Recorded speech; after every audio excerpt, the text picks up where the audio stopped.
Biz çıkkanız emne sebepten. Birinciden, murda günü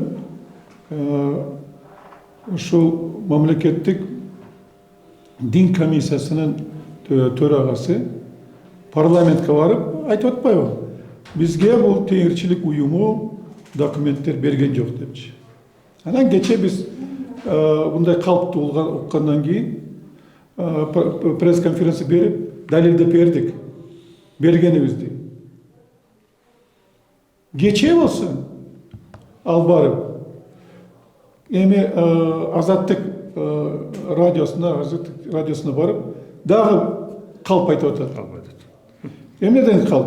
Туура дейт, документ бергенди. Бирок биз кайтарып бердик Усупбаевке депчи. Мына Усупбаев отурат берди. Өзү айтты. Мага берген жок, мен тияка барсам, алар далилдей албады алганымдычы. Почта менен жөнөттүк дейт. Почта менен каттар да жөнөтүшү мүмкүн. Бирок мындай чоң документти 207 баракта болгон документти жөнөтүш. Аны үчүн салмак үчүн акча төлөш керек. Түшүндүрүп, почталар албайт бул мындай салмактуу каттарды жөнөлөп. Аларда мындай документтер жок. Ошон үчүн бул дагы калп.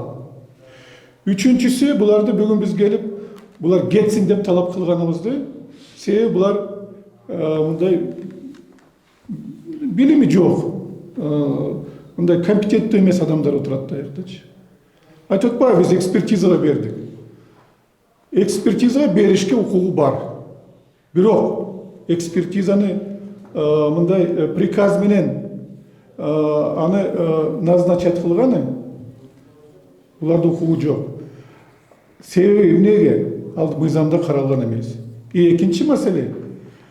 Эксперт деген ким деген?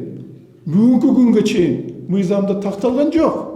Ошон үчүн көчөдө бараткан эле мен кичине дин боюнча окудум эле десе, ошону алып келип эле ошо эксперт ала береби, ошо эксперттик баа берди, эксперттик эмени чыгарды депчи. Өзүнүн заключениесин чыгарды депчи. Ал туура эмес. Ошон үчүн биз айттык, алар кетиш керек. Аякта отурбаш керек.